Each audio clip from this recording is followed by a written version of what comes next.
Hola, bienvenidos a nuestro capítulo de hoy de Tiempos Paralelos. La vez pasada estábamos hablando sobre José María Carbonell. Pues es muy probable que ustedes se acuerden que estábamos en la Plaza de los Mártires, un día muy soleado, muy bonito, pero sabemos cómo es Bogotá. Y bueno, pues las inclemencias de este clima bogotano nos llevaron a cambiar nuestra locación porque hoy íbamos a grabar desde la Plaza de San Victorino, ¿verdad? Pero bueno, entonces nos encontramos aquí para que tú nos hables y nos cuentes. Habíamos hablado de su matrimonio con la señora Petrona Duro López. Creo que habíamos quedado más o menos en que Carbonell había agitado al pueblo y entonces los señores de la Junta de Notables estaban un tris molestos con Carbonell porque realmente a ellos no les convenía que el pueblo estuviera tan agitado, ni que tuviera tanta participación, ni querían en ningún momento dar cabildo abierto ante el virrey, ¿cierto? Carbonell sigue por la calle agitando, etcétera, etcétera, lo cual es muy molesto para ellos. Ellos empiezan a hacer una serie de movimientos para aplacar el furor del pueblo. Ya las medidas en sí que se toman es que sacan un bando por el cual dicen que se prohíben las manifestaciones, ¿sí? Digamos que reagrupan a la famosa guardia de orejones. La guardia, ¿Cómo es eso? ¿Quiénes son los orejones? Los orejones, tú sabes que los orejones, no sé si hayas oído hablar del orejón Tomás Rueda Vargas. El orejón es un apodo que se le tenía a los grandes hacentados de la sabana. Esta guardia de orejones son especies de grupos paramilitares. Digamos que son los primeros paramilitares. De hecho, ellos le dicen al señor Pantaleón Gutiérrez, que es el dueño de una de las grandes haciendas, ¿no? de la Herrera, que es una hacienda que queda por Cerrezuela más o menos, que traiga a todos sus trabajadores. Entonces lo que hacían era que uniformaban, estos señores con mucho dinero, uniformaban a todos, a su mayordomo, a todos sus trabajadores y los ponían con unos zamarros bastante fuertes, con cuero, o sea, cosa que podían ¿Como defenderse de terror, de las o qué? arremetidas, y unas especies de robocaps de la época. Iban armados de medialunas y de lanzas, y esos eran los que aplacaban el pueblo en caso de que pasara algo. Mientras tanto, obviamente, pues Carbonell en su club de San Victorino, que por eso era que íbamos a filmar en San Victorino, porque San Victorino en ese momento pues era como la puerta de entrada desde el occidente hacia Bogotá, y era una plaza donde había muchos artesanos y había gentes que se dedicaban al transporte, ¿no? O sea que sigue siendo un poquito la Plaza de San Victorino lo que era. Un poquito, era un sitio muy, primero que se reunió mucha gente, porque muy como lo vimos en el programa que hicimos desde Vitelma, ahí está una de las pilas, entonces era un sitio donde la gente iba a tomar agua, a coger agua.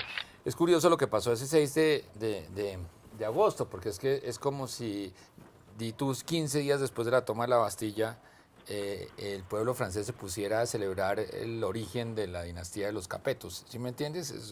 Era una cosa que no iba con los ideales que tenían, sobre todo quienes estaban en el Club de San Victorino y quienes estaban con Carbonell.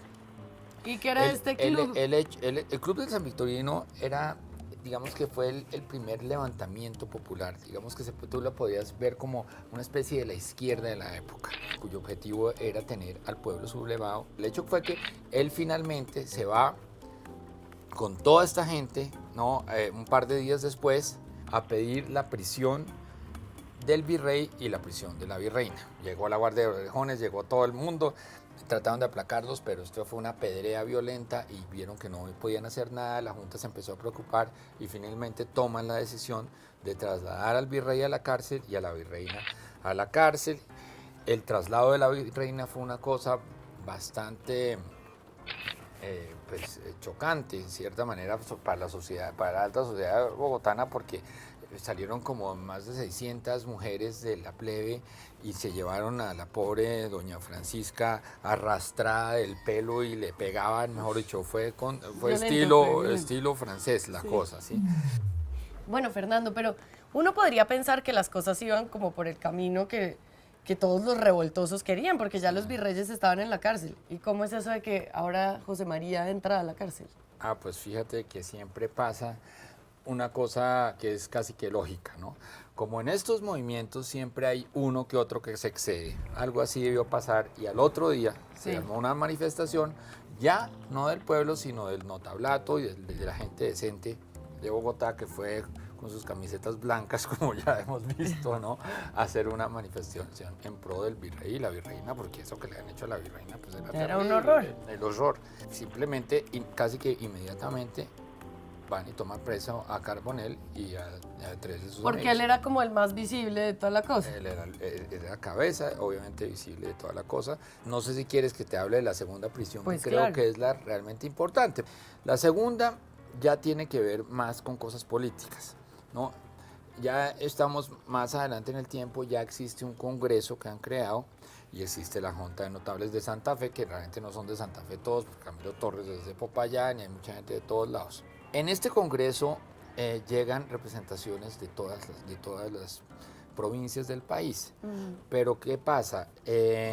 Los representantes de las capitales de provincias, es decir, de las zonas, de las matrices, donde vienen otros pueblos, no quieren que haya representación de pueblos más pequeños. Entonces, una de las cosas más famosas que pasa en estas reuniones del Congreso es que Camilo Torres, cuando llega el representante de Sogamoso, dice, no, es que en Sogamoso no, ¿cómo quiere representante de Sogamoso? Sogamoso es un pueblo de indios miserables, aquí no puede haber representante de Sogamoso. ¿Sí? Y así le pasó con Monpós y con otras ciudades así. Emilio Benítez, quien era el representante de Sogamoso, se pone en contra total de Torres, ¿no? Y empieza a revelarle a la gente qué es lo que realmente está pasando. Lo que está pasando es que estos tipos quieren federalismo. Ok, pues del Chile es el federalismo, no sé, toda la cosa, que cada región. Pero en el momento en que los pueblos de su región quieren un federalismo, ahí sí la cosa es distinta. Entonces lo que se pretende en ese momento es un cacicazgo regional. Y entonces ahí, ¿qué Entonces pasa con él? ahí vuelve Carbonell, Emilio Benítez hace uso de Carbonell y sus chisperos. Y vuelven a las calles y vuelven a hacer el ajite y que finalmente pues es apresado por segunda vez. Y esta vez es la que lo lleva al patíbulo. No, porque estamos en tiempos de la Primera República, ¿sí? Post Patria Ova. Pues hoy en día, digamos que la Patria Ova fue un término que el mismo Nariño fue quien lo puso, pero para mí Patria Ova tiene que ver mucho más con los primeros días de la Junta de Notables, los 222 días. Fíjate que de esos 222 o 225 días, 114 días de ellos, Carbonell permaneció en la cárcel.